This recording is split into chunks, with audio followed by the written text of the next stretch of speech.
দক্ষিণ এশিয়ার নারী ফুটবলের শ্রেষ্ঠত্বের মুকুট কি আজ নিজেদের কাছেই ধরে রাখতে পারবে বাংলাদেশ, নাকি ভারতের মাটিতে রচিত হবে নতুন কোনো গল্প? গোয়ার ফতুরতা স্টেডিয়ামে সাব উইমেন চ্যাম্পিয়নশিপ 2026-এর মেগা ফাইনালে মুখোমুখি হচ্ছে দুই চিরপ্রতিদ্বন্দ্বী বাংলাদেশ এবং স্বাগতিক ভারত। একদিকে বাংলাদেশের সামনে টানা তৃতীয়বারের মতো ঐতিহাসিক হ্যাট্রিক শিরোপা জয়ের মহাকাব্য লেখার সুযোগ, আবার অন্যদিকে 5বারের চ্যাম্পিয়ন ভারতের সামনে নিজেদের হারিয়ে যাওয়া গৌরব পুনরুদ্ধারের দিনও। এবারে টুর্নামেন্ট বাংলাদেশের ফাইনালের পথটা কিন্তু মোটেও সহজ ছিল না। গ্রুপ পর্বের শেষ ম্যাচে এই ভারতের কাছে 3-0 গোলে হেরে বড় ধাক্কা খেয়েছিল মারিয়ারা মান্দারারা, এবং সেই হারে অনেকেই বাংলাদেশের শক্তিমত্তা নিয়ে প্রশ্ন তুলেছিলেন। কিন্তু বাঘিনীরা দমে যাওয়ার পাত্র নয়। সেমিফাইনালে নেপালের বিপক্ষে নিজেদের চেনা রূপ ফিরে পায় বাংলাদেশ।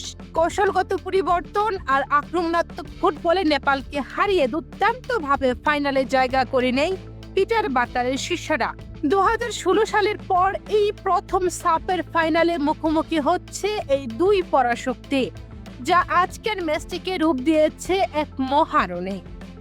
আজকের ফাইনালে ভারতের মাটিতে ভারতকে হারানোটা অবশ্যই অনেক বড় চ্যালেঞ্জ।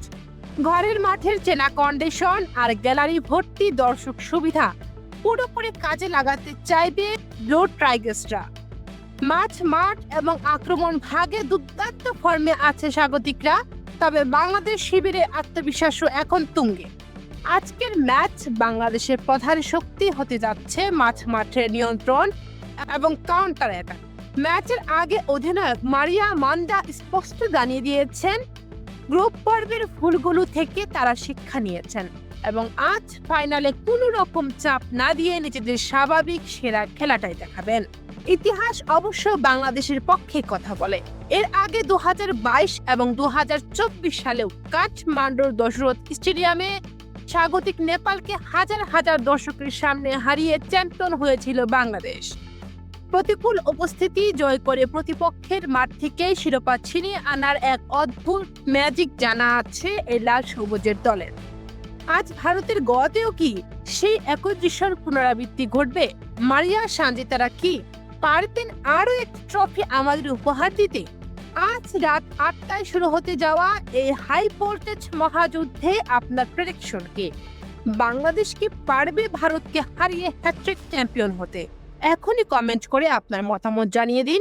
আজকের ম্যাচে প্রতি মুহূর্তে ব্রেকিং নিউজ এবং লাইভ আপডেট পেতে আমাদের চ্যানেলটি সাবস্ক্রাইব করে বেল আইকনটি অন করে রাখুন। ধন্যবাদ।